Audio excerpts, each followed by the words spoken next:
Alhamdulillah wa sallallahu ala rasul karim Muhammad bin Abdullah wa ala alihi wa sahbihi wa sallima tasliman kathira. Assalamu alaikum wa rahmatullahi wa barakatuhu. Nous sommes aujourd'hui sur la leçon 4e des séances de Salat wa Zakat. Fadal. Chers frères et sœurs en islam, nous remercions tout d'abord Allah subhanahu wa ta'ala et nous vous saluons avec la meilleure des salutations qui est Assalamu alaikum wa rahmatullahi wa barakatuh, c'est-à-dire la salutation de l'islam. Et la bonne fin est pour ceux qui craignent Allah subhanahu wa ta'ala, et il n'y a pas d'ennemi entre l'être humain et Allah subhanahu wa ta'ala sauf celui qui a été injuste envers lui-même.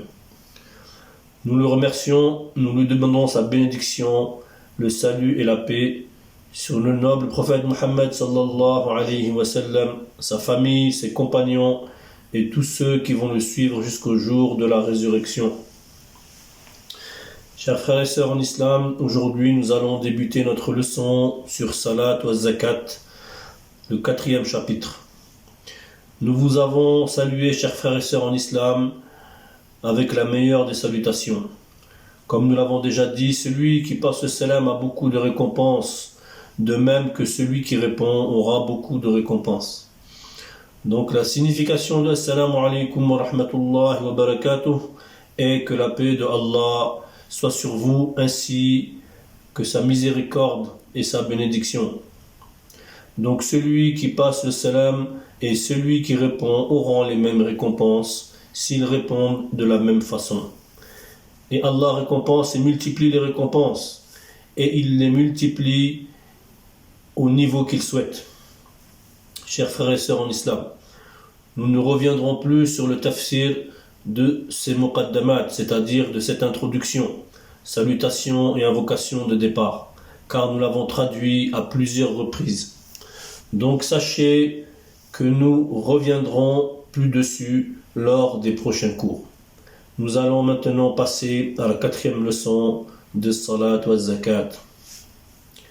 Chers frères et sœurs en islam, nous avons déjà détaillé certains versets du Coran comme Wala udwana illa ala zalimin, c'est-à-dire qu'il n'y a pas d'ennemi entre l'homme et Allah subhanahu wa ta'ala, sauf celui qui est injuste envers lui-même. Nous vous avons dit que ce verset se trouve dans la sourate Al-An'am, où Allah dit Alladhina amanu, c'est-à-dire ceux qui ont cru, Walam yalbithu imanahum bidhulm, c'est-à-dire qu'ils n'ont pas revêtu leur iman, leur foi, d'injustice. Donc Allah dit Ulaika lahumul amn, ceux-là auront la sécurité. Donc chers frères et sœurs, l'injustice dont il est question ici, Allah dit ici bidhulm, ce qui veut dire celui qui associe à Allah subhanahu wa ta'ala en prenant une autre divinité en dehors de lui, c'est cela que l'on appelle injustice. Bidhulm peut aussi être l'obscurité, puisque le prophète Muhammad sallallahu alayhi wa sallam nous dit ittaqu dhulma fa inna dhulma dhulumatu yawm al-qiyamah. Donc il dit craignez l'obscurité ou bien l'injustice, car l'injustice fait partie de l'obscurité du jour de la résurrection. C'est-à-dire que l'injustice fait partie de la grande obscurité du jour de la résurrection. Sachez que l'être humain peut associer à Allah dans sa parole, mais il peut aussi associer à Allah subhanahu wa ta'ala même dans son adoration. Quelqu'un peut aussi associer à Allah en donnant des sadaqat, par exemple. Par exemple, si lors de sa sadaqat, il passe par des djinns, il passe par son shir, ou bien par les malaïkas, alors sa sadaqat sera une sadaqa d'association, car il est passé par une autre divinité que Allah subhanahu wa ta'ala. Donc, sa sadaqat devient du shirk billah. D'autre part, on peut aussi associer à Allah subhanahu wa ta'ala en jeûnant, c'est-à-dire en faisant le jeûne. C'est-à-dire non pas pour Allah, ni le jeûne de Rasulullah a fait, Par exemple, si tu jeûnes pour un shir ou bien une autre divinité en dehors de Allah subhanahu wa ta'ala. Donc nous demandons tous à Allah subhanahu wa ta'ala sa protection contre toute association. Nous avons vu précédemment dans la sourate Luqman l'exhortation de Luqman à son fils pour ne pas associer à Allah subhanahu wa ta'ala en disant Ya bunay, la tushrik billah. Il disait oh mon fils, n'associe pas à Allah car l'association est une grande injustice. Donc là, ça parle de l'association à Allah, de ne pas associer à Allah subhanahu wa ta'ala. L'injustice dont Luqman parle ici veut dire n'associe pas à Allah car c'est une grande injustice et cette injustice est une grande obscurité et cette obscurité est plus grande que l'obscurité de l'enfer. Nous vous avions déjà parlé de ça au sujet de la sourate Luqman, chers frères et sœurs en islam. Auparavant, nous nous sommes arrêtés au sujet de la prière. Dans la troisième leçon, nous avons évoqué l'explication de la prière. Nous avions parlé de la prière du lever du jour, des prières entre le lever et le coucher du soleil, ainsi que des prières après le coucher du soleil. Nous avions dit que selon certains savants, la prière du début de matinée est le subh fajr, et que cela se termine au asr. On a parlé ici de tarfayn nahar, les deux extrémités de la journée, donc subh et asr. Nous avons aussi parlé de la prière de Zulfa min al-layl, c'est-à-dire la prière de l'approche de la nuit. Nous avons ici expliqué qu'il s'agit de la prière du coucher du soleil. Lorsque le soleil se couche, nous pouvons constater une couleur rougeâtre à l'horizon, une couleur rouge, c'est-à-dire qu'on appelle en arabe shafaqul ahmar. C'est-à-dire que lorsque l'on voit le soleil se coucher et laisser derrière lui une lumière rouge. Donc, Shafaqul Ahmar veut en arabe dire le reste de la lumière rouge du soleil au coucher. Je répète donc, Shafaqul Ahmar en arabe veut dire le reste de la lumière rouge du soleil au coucher. Chers frères et sœurs en islam, nous allons toujours vous parler de Shafaqul Ahmar, c'est-à-dire que les savants disent que lorsque l'on voit le reste de la lumière rouge du soleil et que l'on constate que cette lumière rouge a disparu, alors c'est là, à ce moment, que nous pouvons commencer à prier Salat al-Isha, donc la prière de Isha. C'est-à-dire que la prière de Isha se réalise à partir de la disparition de la lumière rouge du coucher du soleil. Les savants ont dit qu'entre le reste de la lumière rouge et la prière du Isha, il peut se passer 45 minutes, selon le calcul de certains savants. Donc, si cette lumière a disparu, nous pouvons prier la prière de Isha jusqu'à 23h ou bien minuit. La prière, effectivement, peut se repousser jusqu'à minuit. La première heure de Isha est à la disparition de la lumière rouge dont nous avons parlé. Et la deuxième heure de la prière de Isha se situe vers minuit. Celui qui prie lors de la première heure, c'est bien, il a beaucoup de récompenses.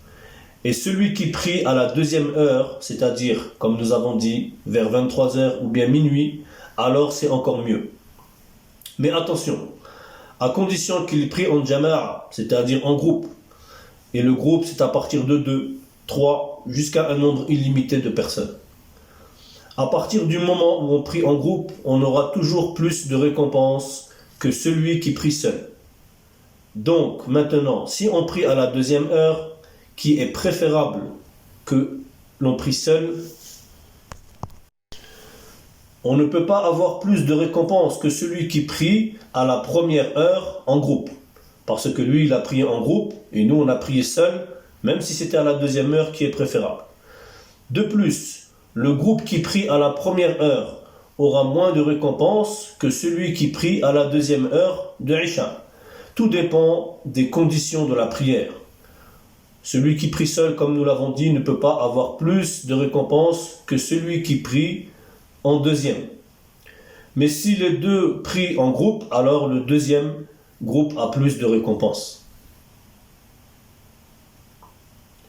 Sachez, chers frères et sœurs en islam, donc ce que nous avons expliqué concerne la prière des hommes.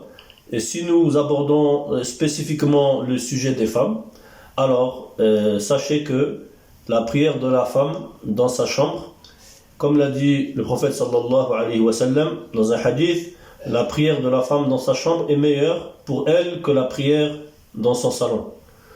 Maintenant, la prière qu'elle fait dans son salon est meilleure que la prière qu'elle fait à l'extérieur.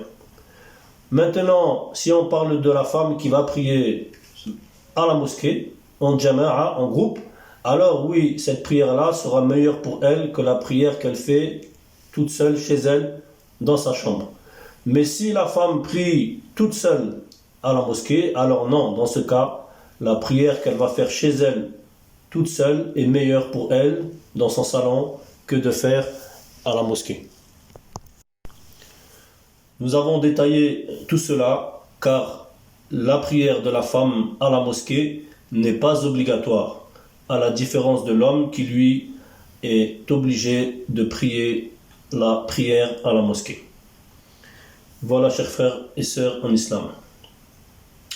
Donc nous revenons au sujet. Si la prière est faite toute seule et bien faite, tu auras ta récompense. Mais si elle est mal faite, alors la prière va te maudire, comme nous l'avons déjà vu précédemment. Nous avons déjà vu que la prière va te maudire si elle est mal faite. Les anges vont monter avec la prière et les anges vont bénir et féliciter l'auteur de la prière lorsque la prière est bien faite et ils vont te faire des bonnes invocations. Mais si la prière a été mal faite, alors cette prière ne montera même pas au ciel. Elle aura une mauvaise odeur. Les anges vont mal parler de cette prière et dire quelle est cette mauvaise odeur.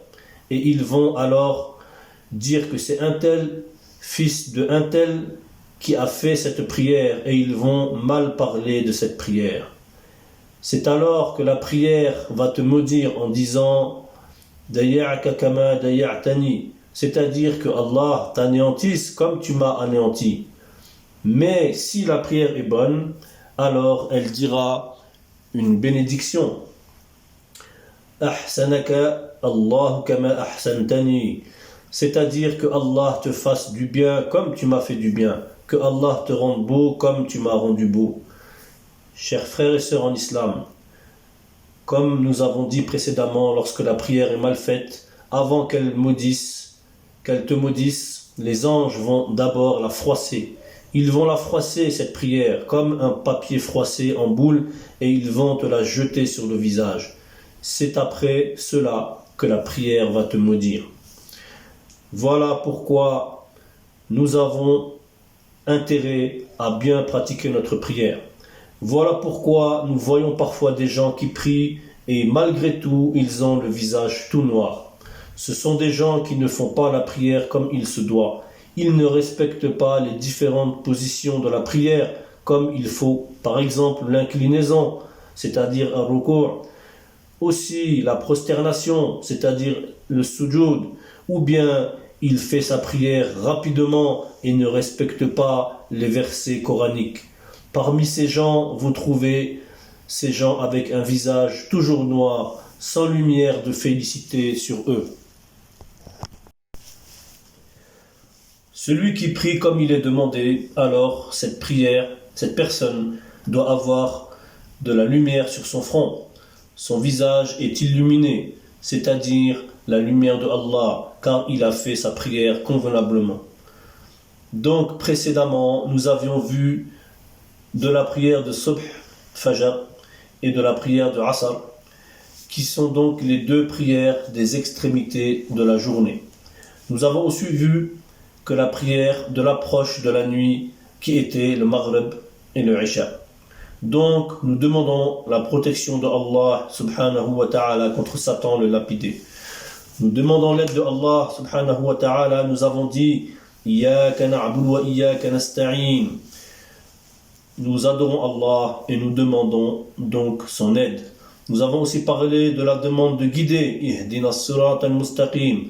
Tout ceci a été détaillé dans nos précédents cours. Revenons au tafsir de notre verset. Innal hasanat yudhibna sayyi'at. Allah dit, les bienfaits font partir les mauvais actes, c'est-à-dire que les bonnes actions effacent les mauvaises. Nous avions aussi parlé du verset de la miséricorde d'Allah qui enjoint à ne pas désespérer de la miséricorde d'Allah, car c'est Allah qui pardonne tous les péchés, même si les péchés sont aussi grands qu'une montagne ou qu'un océan. Alors sachez que Allah pardonne les péchés, car sa miséricorde a dépassé sa colère. Donc tant que la mort ne t'atteint pas, alors le croyant ou la croyante ne doit pas désespérer de la miséricorde d'Allah, et il faut se repentir, car Allah dit que sa miséricorde a dépassé sa colère. Allah dit qu'il pardonne tous les péchés, sauf l'association, comme nous l'avons déjà vu. Inna Allah la yaghfiru an yushraka bihi. Je ne pardonne pas le péché d'association, mais je peux pardonner tout en dehors de ça. Si tu adores Allah et que tu associes, alors Allah ne te pardonnera pas. Nous avions parlé de l'histoire d'Ibrahim alayhi salam, pour qui Allah a dit au feu, Kun bardan wa salaman ala Ibrahim, sois paix et fraîcheur pour Ibrahim. Nous avons déjà détaillé le péché de l'association à éviter à tout prix, tel l'exemple d'Ibrahim alayhi salam qui a été jeté dans le feu par refus de l'association. Quel bel exemple! En dehors de l'association, Allah pardonne tous les péchés. Allah dit, comme nous l'avons vu, que les bonnes actions chassent les mauvaises actions. Allah dit, Dhalika dhikra lidhakirin. Ceci est un rappel pour ceux qui font le rappel. Nous avons aussi évoqué le verset 6 de la sourate Al-Ma'ida, la table servie, avec l'ablution et les 4 parties obligatoires qui sont, pour rappel, donc laver le visage, laver les mains jusqu'au coude, essuyer les cheveux, la tête, et essuyer les pieds. Tout ceci a été détaillé auparavant pour ces 4 parties obligatoires. Pour le reste, il s'agit de sunnah, de surérogatoire, comme laver les mains jusqu'au poignet, laver la bouche, laver le nez, etc. Nous avons aussi évoqué le tayammum, c'est-à-dire l'ablution sèche, concernant le type d'argile que nous pouvons utiliser, le type de matière permis pour pratiquer l'ablution sèche. Tout ceci a été détaillé auparavant. Aujourd'hui, par la grâce d'Allah, lors du 4e audio, donc la leçon numéro 4 de Salat wa Zakat, nous allons aborder le sujet de la grande ablution, telle que notre mère Aïcha radiyallahu anha nous l'a décrite, chers frères et sœurs en islam. Cependant, il est préférable pour ceux qui nous rejoignent en cours de route de reprendre les doros, donc les leçons, dans l'ordre à partir de la première leçon. Ceci est très important pour la bonne compréhension de la suite.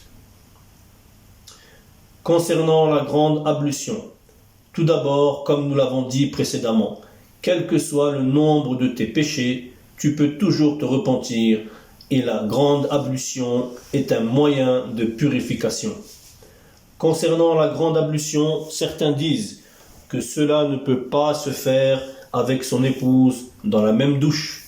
Cela n'est basé sur aucun fondement ni aucune preuve. Cette affirmation est donc fausse, car on peut le faire.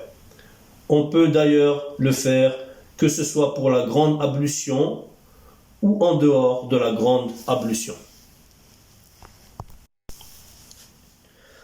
Notre mère Aïcha radiyallahu anha nous disait qu'elle se lavait avec le prophète sallallahu alayhi wa sallam dans le même récipient. Donc notre prophète Mohammed sallallahu alayhi wa sallam se lavait de la grande ablution dans un récipient plein d'eau. Et quand il finissait de se laver, Aïcha radiyallahu anha nous disait qu'elle prenait le reste de l'eau du récipient pour se laver de janaba, de la grande ablution. C'est ce qu'on appelle en arabe بِفَضْلِ مَاءِ فِي إِنَاءِ. Donc le reste de l'eau du récipient était utilisé par elle, ce qui veut dire qu'elle se lavait dans la même douche que le Nabi sallallahu alayhi wa sallam. Chers frères et sœurs en islam, qui peut être meilleur que le Nabi sallallahu alayhi wa sallam parmi nos hommes d'aujourd'hui? Et qui parmi nos femmes peut être meilleur que Aïcha radiallahu anha? Aïcha radiallahu anha est la plus noble des femmes du paradis. Elle est agréée par Allah subhanahu wa ta'ala. Elle sera la responsable des femmes au jour de la résurrection. On ne peut pas trouver aujourd'hui une femme plus pieuse que Aïcha radiallahu anha ou bien plus proche d'Allah subhanahu wa ta'ala. Si nous cherchons les références de ces hadiths, nous les trouverons dans le Muwatta de l'imam Malik. Nous le trouverons aussi dans Bulughul Maram, dans le recueil de Bukhari, de Muslim, ainsi que dans Minhaj Muslim. Ces détails sont évoqués dans les chapitres concernant le lavage de Janaba. Nous allons donc maintenant vous détailler le lavage rituel de Janaba, la grande ablution, en cas de force majeure. Ceci est très important et malheureusement aujourd'hui certains ne maîtrisent pas cela. Or, ce rituel est simple et nous allons vous le détailler. Nous demandons à Allah subhanahu wa ta'ala la bonne compréhension. Nous allons ici le détailler car il a été indiqué par Nabi sallallahu alayhi wa sallam ainsi que notre mère Aïcha radiallahu anha. Donc, comment le prophète sallallahu alayhi wa sallam et les sahaba radiallahu anhum faisaient? Tout d'abord, l'intention. Il s'agit de prendre l'intention dans le cœur et non verbalement comme nous l'avons déjà indiqué. L'intention verbale ne se fait que pour le mois de Ramadan et comme nous l'avons dit également pour la Hajj ou bien la Umrah. Donc l'intention doit être faite dans le cœur. La grande ablution que nous allons détailler était celle pratiquée par le prophète sallallahu alayhi wa sallam avant le prophète Mohammed sallallahu alayhi wa sallam. C'est-à-dire que les prophètes avant lui donc pratiquaient la grande ablution partie par partie. Nous avons trouvé dans les hadiths que les prophètes alayhi salatu wassalam se lavaient en partageant les différents membres. Par exemple, bras droit, bras gauche, poitrine droite, poitrine gauche, tête, côté droit, côté gauche, etc. Mais nous, le prophète sallallahu alayhi wa sallam, nous a laissé un lavage à faire qui est très facile et nous allons le détailler, incha'Allah ta'ala. Pour résumer donc, la grande ablution qui était pratiquée avant était plus compliquée que celle que Nabi sallallahu alayhi wa sallam nous a laissée. Car nous pouvons par exemple utiliser une eau et nous laver complètement, comme nous allons le détailler par la suite. Il y a donc possibilité de faire la grande ablution chez toi, quelle que soit ta condition, que tu disposes d'une douche, d'un robinet, d'un seau ou bien d'une grande bouilloire. Tu peux faire la grande ablution. Donc tout d'abord, comme nous l'avons dit, il faut prendre l'intention dans le cœur. Puis dire Bismillah, car le prophète sallallahu alayhi wa sallam a dit tout ce qu'on débute sans prononcer le nom de Allah est en vain et non complet, donc quelque chose d'incomplet. Donc il faut toujours dire Bismillah avant d'entamer une chose. Nous allons commencer par ceux qui ont un récipient, comme un seau, ou bien un récipient, ou bien une grande bouilloire. Notons que le Nabi sallallahu alayhi wa sallam ne gaspillait pas l'eau. Donc il ne faut pas prendre beaucoup trop d'eau, pas plus de 15 litres par exemple, mais celui qui va utiliser jusqu'à 25 ou bien 30 litres, là non, c'est trop. Aussi, il faut être propre à l'issue du lavage, ceci est très important. Avant de rentrer dans la douche, avec le pied gauche, on dit d'abord l'invocation A'udhu billahi minal khubthi wal khaba'ith wa minal rijsin najis. Ensuite, on rentre avec le pied gauche. C'est cette version que nous relatons ici avant de rentrer dans la douche. Cette dua est valable pour rentrer dans la douche, ou bien aux toilettes, les WC. Une fois entré avec le pied gauche, on lave d'abord les mains. Remarque, si ta main était propre, alors tu peux mettre directement ta main dedans. Mais si ta main n'était pas propre, si elle était sale, alors ne plonge pas ta main directement dans le récipient. Dans ce cas, il faut d'abord incliner le seau pour se laver les mains avec de l'eau en dehors du seau. Une fois les mains propres, on pourra attaquer la grande ablution en plongeant directement la main dans le seau. Le but étant de ne pas souiller l'eau avec laquelle tu vas te laver. Donc, nous plongeons la main droite dans le seau et on verse l'eau sur la partie entre le nombril et le genou. Donc, tout ce qui est entre le nombril et le genou doit être lavé. Devant, derrière, le bas-ventre, le sexe, les fesses, les cuisses, tout ce qu'il y a entre le nombril et le genou, devant et derrière, doit être lavé. En lavant la partie intime, nous n'avons pas besoin de dire combien de fois cela doit être fait. Il faut seulement que la personne sache que la partie concernée a été bien lavée. Donc on ne va pas dire de faire 2 fois, 3 fois, 4 fois, non. Tu laves jusqu'à ce que ça soit propre. Après ces parties, on se sert avec la main droite d'un peu d'eau que l'on met dans la paume de la main gauche. Et on va taper le mur à 3 reprises. Donc il faut tapoter le mur à 3 reprises. Ceci fait partie de la sunna d'après Aïcha radiyallahu anha. C'est ce qu'elle a constaté lorsqu'elle se lavait avec le prophète sallallahu alayhi wa sallam. Après cela, nous allons commencer la petite ablution. Remarque, dans d'autres hadiths, on peut continuer la grande ablution et faire la petite ablution à la fin. Ceci est aussi possible. Nous reprenons. Nous faisons donc la petite ablution, celle que nous connaissons habituellement avec les prières quotidiennes. Une fois cela terminé, on plonge les 2 mains dans le récipient pour prendre et verser 3 fois sur la tête beaucoup d'eau, de manière à immerger la tête et les cheveux avec beaucoup d'eau, surtout quand on a beaucoup de cheveux. Voilà un exemple qui montre pourquoi les femmes ne peuvent pas mettre des mèches, car cela les empêche de pratiquer cela comme il faut. Ensuite, on poursuit le lavage de haut en bas, épaule droite, épaule gauche, les aisselles, la poitrine, le dos, et on descend jusqu'aux pieds. À partir de là, on sera purifié si on a mouillé toutes les parties du corps.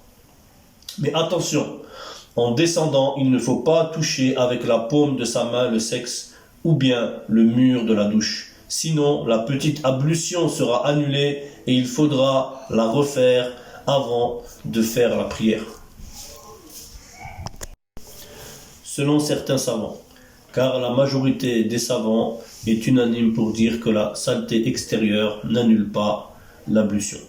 Donc ceci est précisé concernant le fait de toucher le mur de la douche avec sa main. Donc reprenons. Si tu n'as pas touché ton sexe ou bien le mur sale de la douche, donc tu peux sortir de ta douche pour aller prier directement à la mosquée.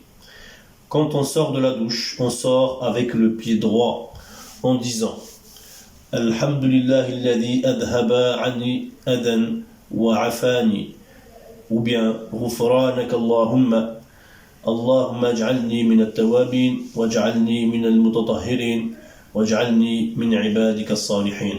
Il y a plusieurs formules d'invocation. Comme dit précédemment, certains savants disent que l'on peut laisser la petite ablution à la fin, c'est-à-dire qu'après avoir lavé le sexe et après avoir tapé le mur 3 fois, où tout le processus de la grande ablution a été fait, on attaque la petite ablution. Tête, cheveux, côté droit, côté gauche, côté poitrine droite jusqu'au pied droit, tête côté gauche, poitrine côté gauche et corps jusqu'au pied gauche. Ensuite, tout le corps, c'est-à-dire le ventre, le dos jusqu'aux pieds. Ensuite, après, nous prenons la petite ablution selon l'explication de notre mère Maïmouna radiyallahu anha. Donc je répète, concernant la grande ablution dont nous venons de parler, donc nous reprenons. Donc après avoir lavé les parties intimes, c'est-à-dire le sexe, après avoir tapé le mur 3 fois, donc on attaque la grande ablution et la petite ablution. Mais concernant donc la grande ablution, donc nous avons parlé de faire la tête, le côté droit, ensuite la poitrine, le côté droit, on descend, on continue à descendre, ensuite la jambe, le pied jusqu'au côté droit. Ensuite on attaque la tête côté gauche, puis la poitrine côté gauche jusqu'au pied côté gauche. Donc ça, il s'agit des pratiques, des anciennes pratiques du lavage. Et une fois qu'on a fini la partie droite et le côté droit, on lave tout le corps, donc on verse l'eau sur tout le corps. Ceci concerne l'ancienne pratique d'avant le prophète sallallahu alayhi wa sallam concernant la grande ablution. Et après cela, on peut faire la petite ablution pour faire la prière. Donc comme nous l'avons dit, ensuite nous pouvons faire la petite ablution après la grande ablution selon l'explication de notre mère Maïmouna radiyallahu anha. Donc maintenant, si nous faisons d'une autre façon, après le lavage du nombril et le sexe jusqu'au genou, donc toute cette partie, nous pouvons tout d'abord faire la petite ablution, puis mettre l'eau sur la tête. Et ensuite, on va laver tout le corps sans détailler la partie droite ou bien la partie gauche, et sans toucher le sexe. Alors, ceci aussi est possible. Je répète, donc, une deuxième façon de faire la grande ablution est d'abord de laver tout ce qui est entre le nombril et le genou. Donc, on lave le sexe, on lave devant, derrière. Une fois que ceci est fini, on attaque la petite ablution, celle que nous connaissons pour faire les prières habituelles. Une fois que la petite ablution est terminée, on va attaquer le grand lavage. Donc on va mettre l'eau sur notre tête et ensuite on va laver tout le corps de haut en bas sans détailler de droite ou bien de gauche, sans toucher le sexe, et alors ceci est possible. Dans ce cas, nous serons purifiés de la petite ablution et de la grande ablution et nous pouvons prier directement. Voilà, que Allah accepte notre purification. Cependant, si il s'avère que nous avons touché le sexe dans ce grand lavage, alors après nous devons refaire la petite ablution si on a besoin d'aller faire la prière. Voilà. Voilà pour tous ceux qui utilisent les récipients. Maintenant, nous allons parler de ceux qui utilisent le robinet dans la douche. Donc, on commence par la même dua et d'entrer avec le pied gauche. On dit Bismillah dans le cœur avec l'intention qui est déjà formulée dans le cœur. Ya Allah, il s'agit donc de la purification de force majeure. Ensuite, on procède au lavage du sexe, soit du nombril jusqu'au genou, devant et derrière, comme nous l'avons dit précédemment. Ensuite, on tape le mur avec l'eau par 3 fois. Ensuite, on prend la petite ablution. Puis, on va laver le corps complet. Deuxième façon de faire, concernant ceux qui ont une douche et un robinet. Donc la deuxième façon de faire, c'est quoi ? On lave le corps complet, puis on fait la petite ablution à la fin. Dans cette façon de faire, dans cette deuxième façon de faire, l'intérêt c'est quoi ? C'est que certains savants nous disent que le fait de laisser la petite ablution à la fin nous évite le risque de toucher le sexe avec la paume de la main au moment du lavage du corps complet. Car si le sexe a été touché, nous serons obligés de refaire la petite ablution. Donc c'est pourquoi il est recommandé d'abord de faire le lavage complet et ensuite de faire la petite ablution à la fin. D'autre part, certains prêchent en disant que lorsqu'on a fini la grande ablution, nous devons faire la petite ablution. Eh bien, sachez que cela n'a pas été mentionné dans le hadith et n'existe pas dans les sciences islamiques. Attention, il faut bien comprendre ce que je viens de dire. C'est-à-dire que lorsqu'on a fait la grande ablution, celle que nous avons détaillée, que tu as besoin d'aller faire la prière, certains disent que tu dois refaire la petite ablution. Nous disons que non, la petite ablution était déjà comprise dans la grande ablution que nous avons détaillée. C'est ça que je viens de dire. Cependant, si la personne n'a pas fait la petite ablution lors de sa grande ablution,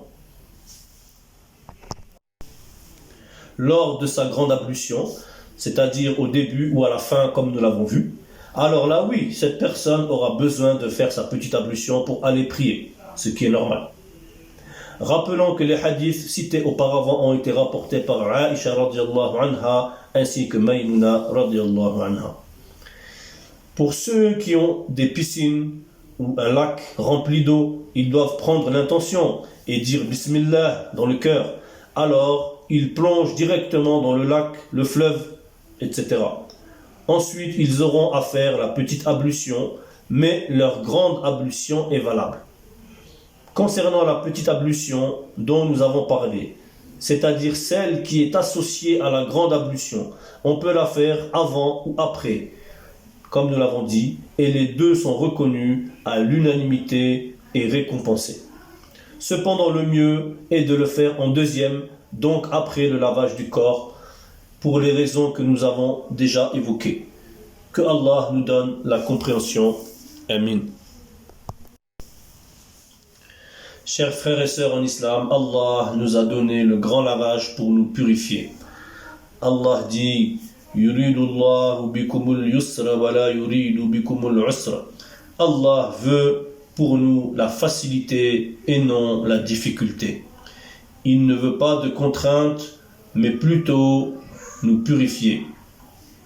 La grande ablution n'a pas été évoquée dans la troisième partie, mais seulement ici, pour éviter que le dars soit trop long. Nous allons maintenant détailler les versets suivants. Dans la sourate Ankabut, l'araignée, donc la sourate 29, verset 45, Allah dit à Muhammad, sallallahu alayhi wa sallam, Utlu ma uhiya ilayka min al-kitab, récite ce qui t'est révélé du livre. وأقم الصلاة إن الصلاة تنهى عن الفحشاء والمنكر. Et accomplis la salat. En vérité, la salat préserve de la turpitude et du blâmable. وَلَذِكْرُ اللَّهِ أَكْبَرُ وَاللَّهُ يَعْلَمُ مَا تَصْنَعُونَ. Le rappel d'Allah est certes ce qu'il y a de plus grand, et Allah sait ce que vous faites. Nous avions déjà vu et détaillé ce verset dans le chapitre 3. Chers frères et sœurs en islam, dans tous les adhkar que nous avons évoqués, donc dans toutes les évocations, nous voyons que dans le verset précédent, il est dit « Wala dhikrullahi akbar ». Le rappel de Allah est ce qu'il y a de plus grand. Parmi les plus grands adhkar, il y a « La ilaha illallah wahdahu la sharika lah, lahul mulk wa lahul hamd ». C'est ce adhkar qui a été donné au prophète sallallahu alayhi wa sallam et qu'il faisait le plus. On répète La ilaha illallah wahdahu la sharika lah, lahul mulk wa lahul hamd, yuhyi wa yumitu biyadihil khayr, wa huwa ala kulli shay'in qadir. Ce deuxième adhkar où on a rajouté yuhyi wa yumit biyadihil khayr, celui-ci se dit au subh et au maghrib, donc au moment du subh et au moment du maghrib, le soir. C'est pour cela qu'après chaque salat obligatoire, après chaque prière obligatoire, nous disons 33 fois subhanallah, 33 fois alhamdulillah et 33 fois Allahu Akbar, après quoi nous allons compléter la 100e en disant l'invocation que nous venons de dire, La ilaha illallah wahdahu la sharika lah, lahul mulk wa lahul hamd wa huwa ala kulli shay'in qadir. Cela donc pour le dhuhr, le asr et le isha, mais pour le subh et le maghrib, nous allons rajouter La ilaha illallah wahdahu la sharika lah, lahul mulk wa lahul hamd, yuhyi wa yumit biyadihi al-khayr wa huwa ala kulli shay'in qadir. Un jour, le prophète Muhammad sallallahu alayhi wa sallam était avec ses compagnons et leur a indiqué de dire après chaque prière obligatoire 33 fois Subhanallah, 33 fois Alhamdulillah et 33 fois Allahu Akbar. Après, il faut évoquer Allah pour tes besoins, tes invocations spécifiques. Nous allons parler ici maintenant de la cause de ce hadith. Certains sont venus voir le prophète sallallahu alayhi wa sallam et lui ont dit que les riches personnes de ce monde ont emporté avec eux toutes les récompenses. C'est-à-dire qu'ils prient comme nous et ils donnent la zakat et ils donnent le surplus de leur salaire car ils sont riches et ils ont beaucoup d'occasions de faire du bien avec leur argent. De ce fait, nous ne pouvons pas les rattraper dans les récompenses car ils font beaucoup de bien avec leur argent que nous n'avons pas car nous sommes pauvres. Le prophète sallallahu alayhi wa sallam leur a répondu parmi les pauvres de Sahaba qu'il va leur donner quelque chose que s'ils le font alors ils vont dépasser les riches dans les récompenses. Vous dites après chaque prière 33 fois Subhanallah, vous dites 33 fois Alhamdulillah, puis vous dites 33 fois Allahu Akbar. Donc, après chaque prière, les pauvres parmi les Sahaba restaient assis et faisaient ces adhkar après chaque prière. Les riches ont remarqué que lorsqu'ils sortaient après chaque prière, ils voyaient que les pauvres, eux, restaient assis à la mosquée. Par la suite, ils ont alors questionné le prophète sallallahu alayhi wa sallam sur la raison de l'assise des pauvres. Le prophète sallallahu alayhi wa sallam les a informés de ce qu'il avait dit et de la réponse qu'il leur a donnée. Le prophète sallallahu alayhi wa sallam a été envoyé par Allah comme annonciateur et il les a donc informés et bien sûr les riches ont fait la même chose par recherche de récompense.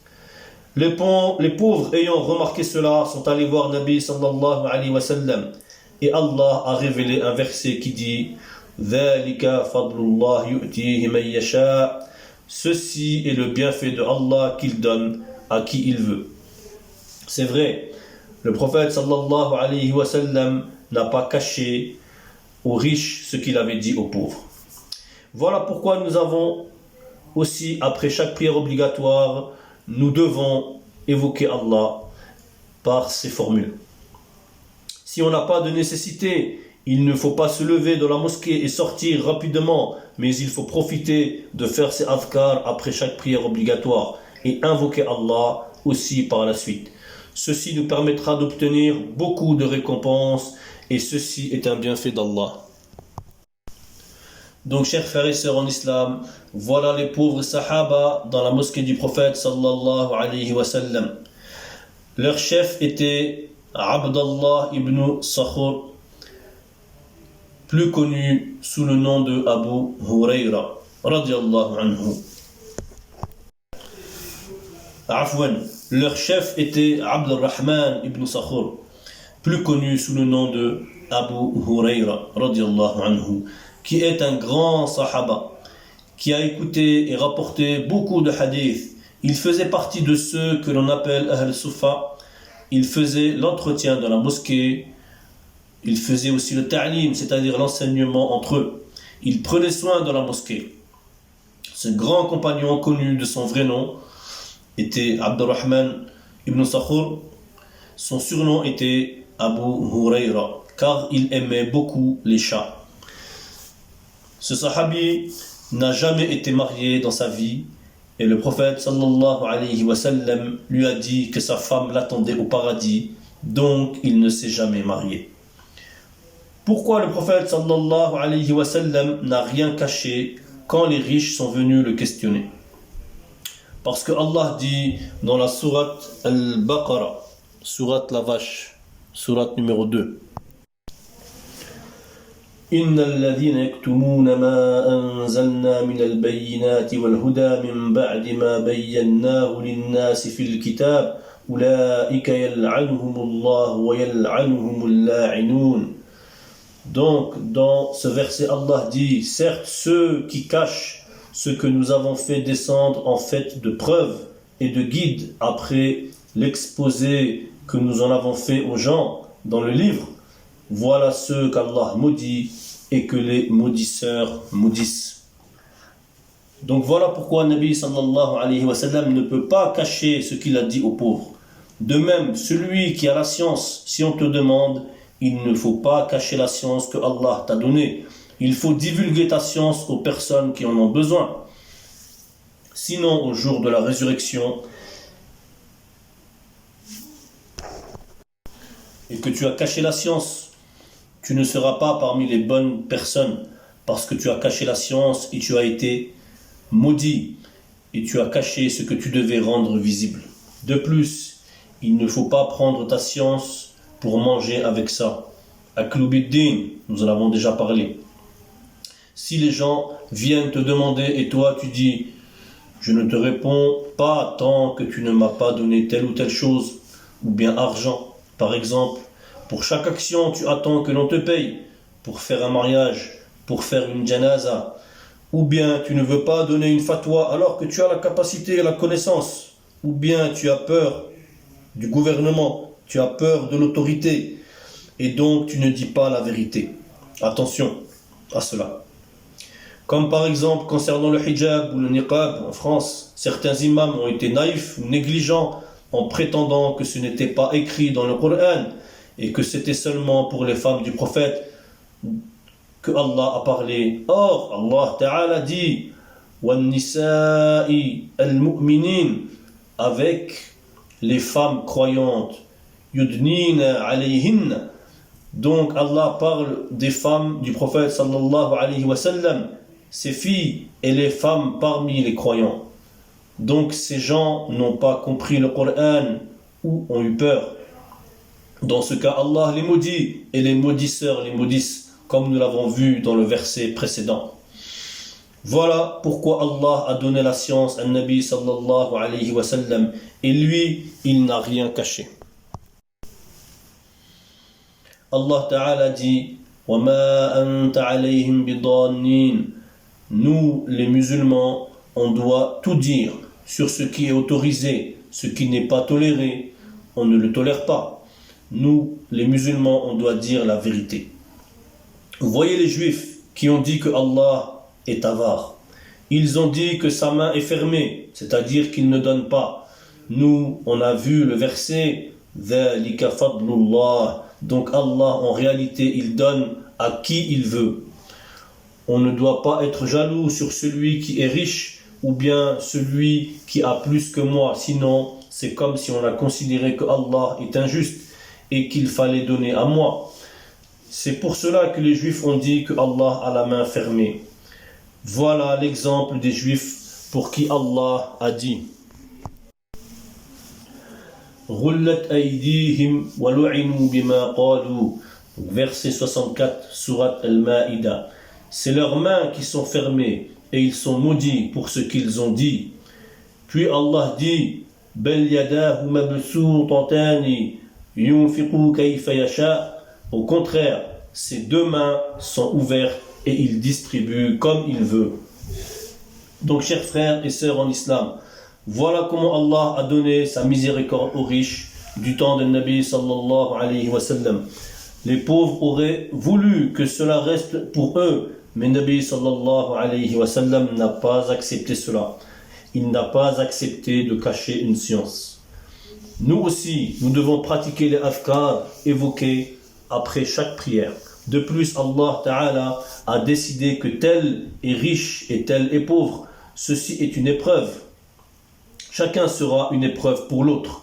Le riche doit donner au pauvre et le pauvre doit reconnaître la miséricorde de Allah Ta'ala.